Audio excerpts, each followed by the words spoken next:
में कोई भी व्यक्ति जब इस धरती को छोड़कर जाता है तो उसकी आत्मा यहीं पर आती है और यहीं पर उसका लेखा जोखा, उसके पुण्य और पाप का हिसाब किताब होता है। तो 5 में भूकंप आया था। जब भूकंप आया था हिमाचल प्रदेश के अंदर बहुत बड़ी तबाही हुई थी। उस समय इस मंदिर का थोड़ा सा हिस्सा जो था वो नीचे झुक गया था, जो मैं आपको थोड़ा दिखा रहा हूं। जीवन उत्साह न्यूज के इस सफर में आपका बहुत बहुत स्वागत है। मैं आज आपको जिला चंबा की एक ऐसी जगह पर लेकर चल रहा हूं जो भरमौर में स्थित है, जिसे 84 मंदिर के नाम से जानते हैं।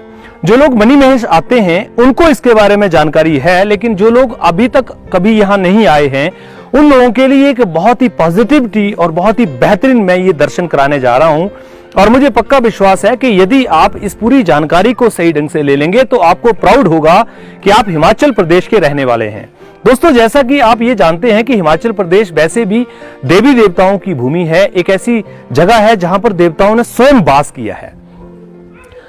जिस धरती पर देवताओं ने स्वयं वास किया हो, आप अंदाजा लगा सकते हैं उसकी क्या कीमत होगी। यही वजह है कि यहां पर लोग दूर दूर से आते हैं देखने के लिए। और आज जहां पर मैं अभी खड़ा हूं 84 मंदिर में, सबसे पहले मैं आपको दिखाता हूं, ये जो पीछे पहाड़ी आप देख रहे हैं यहां पर मणि महेश है। ये मणि महेश की जो यहाँ पर लोग आते हैं यात्रा पे, कैलाश पर्वत पे यहाँ से शुरुआत करते हैं। लेकिन यहाँ पर जहाँ मैं खड़ा हूँ, मेरे सहयोगी आपको दिखाएंगे, 84 मंदिर के नाम से इस मंदिर को जाना जाता है। और मैं प्रवेश कर रहा हूँ इस मंदिर में और इस मंदिर की थोड़ी सी जानकारी आपको मैं देना चाहता हूँ और मैं आपको जागरूक करना चाहता हूँ कि आप देखिए किस तरह की यहाँ पर एक अनूठी जो मिसाल है वो आपको देखने को मिलेगी। दोस्तों, इस मंदिर का जो उत्पत्ति हुआ वो मैं आपको थोड़ा दिखाना चाहूंगा। यहां पर सारी चीजें लिखी हुई हैं। 7वीं शताब्दी में इस मंदिर का निर्माण हुआ है, ये मैं आपको दिखा रहा हूं। 7वीं शताब्दी में इस बाहर के स्ट्रक्चर का निर्माण किया गया है, जबकि इसके अंदर जो लिंग है जो आपको मैं दिखा रहा हूं, मेरे सहयोगी साथ में आएंगे अंदर, मैं आपको दिखाऊंगा, मैं साक्षात दर्शन भी आपको कराऊंगा। भोलेनाथ जी का ये विश्व का इकलौता मंदिर है जहां पर धर्मराज जी और 84 मंदिर, 9 नाथ और 84 सिद्ध यहां पर विराजमान हैं। कहा यह जाता है कि दुनिया में कोई भी व्यक्ति जब इस धरती को छोड़कर जाता है तो उसकी आत्मा यहीं पर आती है और यहीं पर उसका लेखा जोखा, उसके पुण्य और पाप का हिसाब किताब होता है। दुनिया में इकलौती ऐसी जगह है जहां पर धर्मराज जी का मंदिर है और चित्रगुप्त विराजमान है। 2.5 सीढ़ियां, जो आप 2.5 पौड़ियों का जो आप जिक्र देखते हैं हमारे ग्रंथों में, वो भी यहां पर ही मिलता है। मैं आपको इन सारे मंदिरों का दर्शन कराता हुआ चलूंगा। सबसे पहले हम यहां पर जो 7वीं शताब्दी में, मेरे सहयोगी यहां दिखाएंगे, यहां पर देखिए लिखा हुआ है, यह मंदिर राजा मेरू वर्मा के राज्यकाल में 7वीं शताब्दी में बनाया गया। ये जो बोर्ड लगाया गया है, इस बोर्ड को आधिकारिक रूप से बताया गया है और मैं इस मंदिर को बना रहा हूं। मतलब ये जो स्ट्रक्चर आप देख रहे हैं ये 7वीं शताब्दी का बना हुआ है, चाहे वो आप यहां देख रहे हैं या फिर यहां पर नवग्रह, मेरे सहयोगी यहां दिखाएंगे, ये मंदिर के ऊपर नवग्रह का पूरा यहां पर आप देख सकते हैं बनाया हुआ है। बहुत ही बेहतरीन जगह है ये।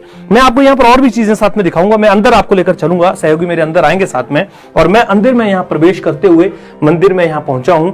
और ये जो आप लिंग देख रहे हैं, ये भोलेनाथ जी का लिंग, ये स्वयं भू है, अपने आप धरती में से प्रकट हुआ है और इसके अंदर कोई भी डिजाइनिंग नहीं की गई है। जो है आप ये लिंग देख रहे हैं, चाहे आप इसका बाहर का ये पूरा स्ट्रक्चर देख रहे हैं, ये स्वयं भू है, यानी धरती में से अपने आप ये प्रकट हुआ है। इसको किसी ने भी बनाया नहीं है, डिजाइन नहीं किया है। ये मंदिर के दर्शन मैं आपको करा रहा हूं स्वयं भोलेनाथ, क्योंकि कैलाशवासी हैं और मणि महेश में उनके वैसे ही यहां पर होने के पूर्ण साक्ष्य मिलते हैं। मणि महेश की यात्रा पर आते हैं। मैं आपको यहां पर साथ में और दिखाऊंगा। 7वीं शताब्दी का ये मंदिर बना था और इसी के साथ में ये जो मंदिर आप देख रहे हैं, यहां पर ये विद माता जिनको आप बोलते हैं, लेखना, जो लेख लिखती हैं आपकी, जितने भी यहां पर नाथ और जितने सिद्ध आप देख रहे हैं, ये स्वयं भू हैं, यानी अपने आप। हालांकि ये पहले खुले थे, फिर बाद में इनके ऊपर छतें डाली गई हैं। अलग अलग राजा जो आए, जिन्होंने अपने अपने तरीके से किया।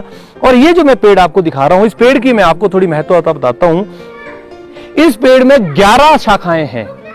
अगर आप देख रहे हैं, पता नहीं कितने साल पुराना ये पेड़ है, अभी तक इसको किसी को यह अंदाजा नहीं है, लेकिन 11 शाखाएं इसकी पूरी निकलती हैं और उसके ऊपर झंडा चढ़ाया जाता है जाकर। ये यहाँ की महत्वता है हिमाचल प्रदेश का, एक ऐसी जगह जिसके 84 मंदिर के नाम से जाना जाता है। और ये जो 9 नाथ हैं, ये देखिए मैं आपको दिखा रहा हूं, ये 9 नाथ, ये जितने भी लिंग आप देख रहे हैं, ये सारे के सारे लिंग स्वयं भू हैं, यानी अपने आप प्रकट हुए हैं। यहां किसी भी लिंग को यहां पर डिजाइन नहीं किया गया था, बनाया नहीं गया था। तो आप इसकी महत्वता को समझ सकते हैं साक्षात किस तरह से यहां पर भगवान का वास होगा। और देखिए, एक बड़ी बात यह है कि इस दुनिया में भगवान पे विश्वास करना अपने आप में ही एक सच है। हमारे हर एक कष्ट में, हमारे हर एक दुख में, हमारी हर एक खुशी में उनका जो हमें एक आशीर्वाद रहता है, वो मैं आपको साथ में दिखा रहा हूं। ये सारे जो मंदिर आप देख रहे हैं, जैसे ये मौनी लिंग है सामने, ये टंकेश्वर जी है, यहां पर ये बजरंगबली जी का है, यहां पर चामुंडा माता जी का है, यहां पर जितने भी लिंग आप ये देख रहे हैं, जितने भी ये जगह, ये 84 पूरे मिलाकर सारे नवनाथ और 84 सिद्ध का यहाँ। अब मैं आपको लेकर चलता हूं यहां पर, लेकिन इसकी मैं आपको बाद में जानकारी दूंगा। ये नंदी जी की जानकारी मैं आपको बाद में दूंगा, लेकिन मैं आपको धर्मराज जी के मंदिर में लेकर चलूंगा। पहले ये धर्मराज जी का मंदिर यहां सामने है, जहां ये मान्यता है कि धर्मराज जी स्वयं यहां बैठकर कचहरी लगाते हैं, और जो भी आत्मा आती है, जो भी इस धरती को छोड़कर जाता है, वो यहीं पर उसका प्रवेश, उसका सारा हिसाब किताब यहीं होता है। और चित्रगुप्त जी यहां पर उनको यहां खड़ा करते हैं, इस जगह पर यहां खड़ा करते हैं। ये जो पैर आप देख रहे हैं उल्टे, तो ये बताया जा रहा है ये लिंग भी स्वयं प्रकट है, स्वयं भू है चित्रगुप्त जी का। और यहाँ पर जो इनका हिसाब किताब जिस किताब में, जिस वही खाते में होता है, ये वही खाता भी यहीं पर ही बताया गया है। और ये जो पैर आप देख रहे हैं बने हुए, ये पैर उल्टे होकर प्राणी इस तरफ खड़ा होता है, उसका मुंह जो होता है वो धर्मराज जी की तरफ होता है। मैं आपको वो भी दिखाऊंगा। इसके साथ में मैं आपको यहाँ पर ये नरसिंह जी का मंदिर मैं दिखा रहा हूं। ये 11वीं शताब्दी में बनाया गया है। अगर आप उस पर देखेंगे तो 11वीं शताब्दी पे इस पे लिखा हुआ है, इस मंदिर को 11वीं शताब्दी में बनाया गया। मैं आपको यहां इसकी बात और भी बताता हूं। जब 1905 में भूकंप आया था, हिमाचल प्रदेश के अंदर बहुत बड़ी तबाही हुई थी। उस समय इस मंदिर का थोड़ा सा हिस्सा जो था वो नीचे झुक गया था, जो मैं आपको थोड़ा दिखा रहा हूं।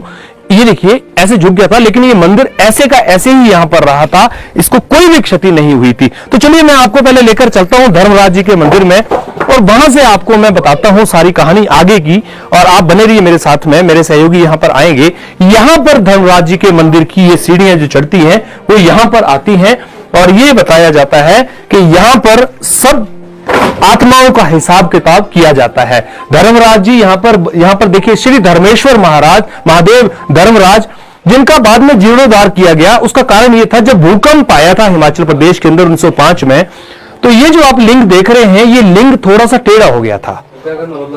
और जब ये टेढ़ा हो गया तो उस समय में जो यहाँ के महंत थे, जो उसमें उन्होंने इसको देखा, तो जब उन्होंने देखा तो इसको जीर्णोद्धार करने का उन्होंने प्रयास किया कि चलो इसको सीधा करने का कोई प्रयास करते हैं। तो जब इसकी खुदाई शुरू की गई तो लगभग 14-15 फीट नीचे जाने के बाद में उनको पता नहीं क्या एहसास हुआ, उनको लगा कि मैं भगवान का अंत ढूंढ रहा हूं। और क्योंकि भगवान तो आदि अनंत है, उनका तो कोई अंत हो ही नहीं सकता, तो उनको वो एहसास हो गया, उनको वो ज्ञान हो गया, और उन्होंने इस खुदाई को बंद करा दिया। तो उसके बाद में ये लिंग जो आप देख रहे हैं, ये भी लिंग जो स्वयं भू है। इस दुनिया में धर्मराज जी का अगर कोई मंदिर है तो इकलौता मंदिर भरमौर में है, जो कि हिमाचल प्रदेश में आप ये साक्षात देख रहे हैं। यहां पर आप इनके दर्शन कर सकते हैं। मैं यहां पर, हमारे पुजारी जी बैठे हैं, पुजारी जी से हम बात करेंगे और इनसे थोड़ा सा हम समझेंगे, पुजारी जी से, कि इस मंदिर की महत्वता आप बताएं, क्योंकि हमने आपसे जो बात करी है, हमने लोगों को जो बताने का प्रयास किया है, उसके बीच में आपका यहां पर क्या मानना है और क्या आप बताना चाहते हैं, इस मंदिर की क्या मान्यता है पुजारी जी? ये जी धर्मराज जी का मंदिर है। जिस तरह ब्रह्मा जी का पूरे विश्व में एक ही मंदिर है पुष्कर में, उसी तरह धर्मराज जी का भी ये पूरे विश्व में एक ही मंदिर है।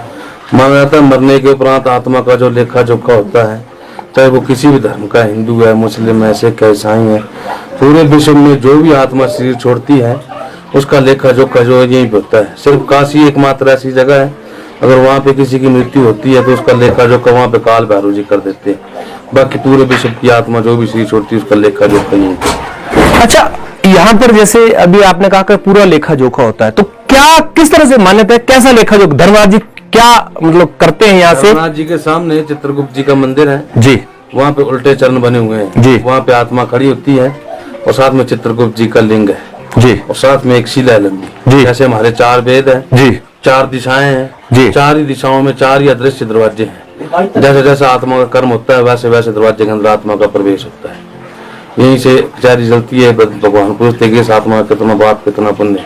जैसे हमारे आत्मा का कर्म होता है उसी प्रकार के हमें आगे धर्मराज जी आदेश तो सुना। जी बिहारी, धन्यवाद जी आपका। हम आगे चलेंगे और आगे भी हम इस सफर को आपको दिखाते हुए चलेंगे। मैं चाहूंगा हमारे साथ एक और पुजारी जी हैं, वो भी साथ में आए हैं और हम उस बारे में भी आपसे चर्चा हुआ करते चले। तो मैंने आपको अभी यहाँ धर्मराज जी के मंदिर के दर्शन कराए और मैंने आपको अब मैं आपको लेकर चलता हूँ नरसिंह के उस मंदिर के साथ में। मैं आपको ढाई पौड़ी के भी दर्शन कराऊंगा जो ढाई पौड़ी कही जाती हैं। पहले मैं आपको नरसिंह जी के मंदिर की तरफ से यहाँ से दिखाऊंगा, मेरे सहयोगी इधर दिखाएंगे, मैं आगे की तरफ चलूंगा। ये यहाँ पर ये बताया है 11वीं शताब्दी में इस मंदिर को बनाया गया था। ये मैं आपको नरसिंह जी के मंदिर में लेकर चल रहा हूं और ये नरसिंह जी का मंदिर आप साक्षात रूप से यहाँ पर देख सकते हैं। मैं आपको यहाँ पर दिखाना चाहूंगा ये मंदिर जो आप देख रहे हैं, जैसे मैं आपको दिखा रहा हूं। ये देखिए, जब भूकंप हुआ था तो ये थोड़ा सा यहाँ से खिसक गया था, टेढ़ा हो गया था। ये देखिए, हालांकि इसमें दरारें भी उस टाइम आ गई थी, ये देखेंगे आप, ये इसमें देखिए दरारें आ गई थी, परंतु इस मंदिर को कुछ भी नुकसान नहीं होता, ये गिरा नहीं था। जब भारी तबाही हुई थी हिमाचल प्रदेश के अंदर 1905 में, तो उस समय इस मंदिर में कोई भी नुकसान नहीं हुआ था।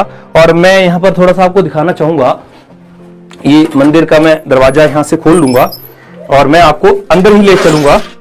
ये नरसिंह जी का मंदिर मैं आपको अंदर लेके चलूंगा और मैं आपको दिखाऊंगा। ये साक्षात नरसिंह जी का 11वीं शताब्दी में इस मंदिर को, इस पूरी व्यवस्था को बनाया गया था। जबकि यहां पर जो ये उत्पत्ति है, ये पूरी की पूरी स्वयं अपने आप हुई थी। यानी ठीक भोलेनाथ जी के मंदिर के सामने, ठीक अगर आप देखेंगे तो ये जो जगह है, ये नरसिंह जी का मंदिर बनाया गया है। मैं आपको लेकर चलूंगा और अभी ढाई पौड़ी में आपको लेकर चलूंगा और वहां पर मैं आपको थोड़ा दिखाऊंगा कि कैसे ढाई पौड़ी का इतिहास जो लिखा गया है, जो हमारे इतिहास में है, वो हम लेके चलेंगे। और मैं आपको वहां भी लेकर चलूंगा जो नंदी जी की एक महत्वता है यहाँ पर, वो भी दिखाऊंगा। तो मैं यहाँ पंडित जी को साथ में लेकर चलूंगा ढाई पौड़ी वाली जगह पर। ढाई पौड़ी का महत्व तो आपने जरूर समझा होगा, सुना होगा, हमारे वेदों में, हमारे ग्रंथों में, हर जगह ये बात लिखी जाती है कि ढाई पौड़ी होती है स्वर्ग की। और जो ढाई पौड़ी होती है, वो ढाई पौड़ी किस तरह से होती है, वो मैं आपको लेकर चलूंगा। ये ढाई पौड़ी का जो महत्व आपको मैं दिखाता हूं, यहां पर ये है, मेरे सहयोगी साथ में आएंगे। ये जो आप देख रहे हैं, ये एक पौड़ी, दो पौड़ी और ये आधी पौड़ी, यहां पर लिखा हुआ ढाई पौड़ी। ये आधी पौड़ी जो है, यहां पर जो है वो जो पापी आत्मा होती कहते हैं, उसको यहां खड़ा कर दिया जाता है और जो पुण्य आत्मा होती हैं वो यहां खड़ी होती हैं। दोस्तों, ये मान्यताएं हैं और मैं ये मानता हूं कि हमें मान्यताओं के साथ में जरूर आगे चलना चाहिए। ये समाज, ये इतिहास, ये प्रकृति, ये धरती जो आप देख रहे हैं, ये कोई ना कोई शक्ति तो है जिसकी वजह से है। एक व्यक्ति अगर अपना छोटा सा घर भी बनाता है ना, घर, तो उसको अभिमान हो जाता है, वो पूरी दुनिया को बताता है कि ये मेरा घर है। लेकिन इस प्रकृति को बनाने वाले, इस प्रकृति की संरचना करने वाले, इस प्रकृति को जन्म देने वाले कौन होंगे, उनकी क्या शक्तियां होंगी, ये विश्वास हमें यहीं से होता है। मैं अगर आपको यहां से खड़ा होकर दिखाता हूं, यहां पर ब्रह्मानी माता जी का मंदिर है। मेरे सहयोगी आपको जूम करके दिखाएंगे, थोड़ा आपको लगेगा, लेकिन वो बीच में जो आप मकान देख रहे हैं, ये लगभग यहां से 6-7 किलोमीटर ऊपर है। और एक आदमी अगर पैदल जाता है तो करीब करीब उसको जो है वो 1.5-2 घंटे ऊपर लग जाते हैं जाने में। और अगर बाई कार, आजकल तो वैसे बर्फ पड़ी हुई, जा नहीं सकते, बंद है, लेकिन बाई कार अगर जाता है तो 30-40 मिनट में ऊपर पहुंच जाता है। लेकिन मैं आपको इस प्रकृति का नजारा दिखा रहा हूं। अगर इन पहाड़ों को आप देखें, और ये देखिए बर्फ की पूरी चोटियां जो आप देख रहे हैं, पूरी ये बर्फ से ढकी हुई है। हालांकि इस बार बर्फ कम पड़ी है, ये सारा क्षेत्र बंद होता था अगर इस टाइम बर्फ की बात करते थे, तो पिछले सालों के मुकाबले में इस बार बर्फ पड़ी ही नहीं। कुल मिला के अगर आप बोले तो पड़ी नहीं, क्योंकि ये जो पूरी जगह है देख रहे हैं आप, वहां तो एटलीस्ट ज्यादा दिन बर्फ रहती होगी। लेकिन ये जो आप जगह देख रहे हैं, जहां पर हम खड़े हैं, यहाँ पर भी बहुत सारी बर्फ होती थी, 3-4 फुट बता रहे हैं कि बर्फ होती थी, लेकिन इस बार नहीं है। लेकिन मैं आपको पहले यहाँ नंदी जी के पास लेकर चलता हूँ, नंदी जी के आपको दर्शन कराते हैं और यहाँ पर मान्यता क्या है उसको भी आपको दिखाते हैं। ये नंदी जी जो ठीक भोलेनाथ जी के मंदिर के सामने हैं, इनके बारे में ये मान्यता है, ये कहा जाता है कि इनकी 2 जो फेरी है, आप यहां से अंदर लेकर एक बार अंदर, फिर दूसरी बार अंदर, ऐसे घूम के जब पीछे की तरफ से आप अंदर निकलते हैं, तो आपके ऊपर किसी का भी किया कराया जादू टोना, कोई पाप किसी तरह का भी, कोई भी ऐसा, तो वो सारा का सारा जो वो सही हो जाता है। ये मान्यता है, ये विश्वास है। पंडित जी यहाँ पर खड़े हैं, पंडित जी से बात करेंगे, मदन लाल शर्मा जी।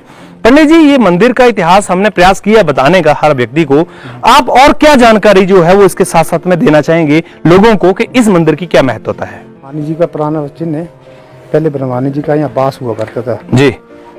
ये जो विधि माता जो बच्चों के लेख लिखती हैं, ये उनका मंदिर है और ये मंदिर भी 11वीं शताब्दी में ही बनाया गया है। और आप ये देखिए, मैं आपको यहाँ पर दर्शन करा रहा हूँ, ये विधि माता के मैं आपको दर्शन करा रहा हूँ। आप सच्चे भाव से, सच्चे मन से यहाँ पर अपना शीश झुकाएं। पता नहीं यहाँ पर आने का कभी मौका मिले ना मिले, लेकिन यहाँ पर आज मैं साक्षात आपको दर्शन करा रहा हूँ। आप यहाँ पर दर्शन करें। मैं आपको आगे के सफर में लेकर चलता हूँ और अगले सफर की तरफ मैं आपको ये दिखाऊंगा कि अब इस मंदिर में और क्या क्या चीजें आपको देखने को मिलेंगी। माफ कीजिएगा, मैंने आपको 11वीं शताब्दी बोला है, जबकि ये भी 7वीं शताब्दी में ही बना हुआ मंदिर है। और यहाँ पर भी आपने ये विधि माता के मंदिर को देख लिया। अब मैं आपको अगले सफर पे लेकर चलता हूँ। भोलेनाथ के मंदिर में पंडित जी बताएंगे कुछ, वहां ले चलता हूँ। तो मैं जैसे कि आपको ये दिखा रहा था कि स्वयंभू भोलेनाथ जी, यहाँ पर जो 7वीं शताब्दी का बना हुआ मंदिर है, मैं वहां पर वापस पंडित जी के पास आया हूं और मैं पंडित जी से थोड़ा सा आपके बीच में रखना चाहूंगा कि क्या महत्वता है इस मंदिर की, क्या लोगों को यहाँ पर मिलता है। ये तो सवाल ही नहीं है, क्योंकि यहाँ पर साक्षात भगवान है, तो भगवान से मांगने की तो आवश्यकता नहीं है। अगर यहाँ आपके पैर पड़ गए, यहाँ पर अगर आ गए, तो आपका जीवन धन्य हो गया, इसमें कोई डाउट नहीं है। पर पंडित जी हमारे बीच में, मदन जी, थोड़ा सा बताएं इस महत्वता, इस जगह का, इस पावन जगह का महत्व हमारे दर्शकों को बताएं। ये सामने जो आप लिंग देख रहे हैं, ये स्वयंभू है, ये भूमि से प्रकट हुए हैं। बाकी जो स्ट्रक्चर बना हुआ है, नेहरू बन राजा था, उसने बनाया और 7वीं शताब्दी में बना हुआ ये पूरा जो है स्ट्रक्चर जो इसका पूरा। और बाकी तो आप देख रहे लिंग देख रहे हैं, ये है स्वयंभू, भूमि से प्रकट हुए। बाकी ये पूरे कॉम्प्लेक्स में 84 टेम्पल है, सब बिंदी रूप में है। मौनी लिंग है, ज्योतिर्लिंग है, तामेश्वर महादेव है, चामुंडा है, हनुमान जी है। ये पूरे कॉम्प्लेक्स में आप जो है एक एक लिंग का दर्शन करेंगे तो पूरे आप पाप पुण्य से मुक्त हो जाएंगे। 84 लाख योनि होती है, इसकी सब में से मुक्ति मिल जाती है जी। तो ये पंडित जी ने आपको बताई, पूरी जानकारी दी। मेरे ख्याल से मैंने आपको सभी जगह के दर्शन करा दिए हैं। अगर आप वहां तक देखें, मैंने बताया 9 नाथ और 84 सिद्ध यहाँ पर विद्यमान है। हिमाचल प्रदेश के भरमौर में आपको मैं लेकर चल रहा था और मैं प्रयास कर रहा था कि आपको हिमाचल की इस धरोहर को आपके बीच में रख पाऊं। और मेरा सौभाग्य है कि मैं आज यहाँ पर आकर भगवान जहाँ स्वयं वास उन्होंने किया है, स्वयं उन्होंने अपना सब कुछ प्रकट किया है, मैं उस माध्यम को वहां तक आप तक भेज पा रहा हूं। बड़े ही सौभाग्य की बात है। आप सब लोग भी इसी तरह से बने रहिए, इसको शेयर जरूर कीजिए और विश्वास आस्था के साथ में आप बने रहिए हमारे साथ में। बहुत बहुत धन्यवाद।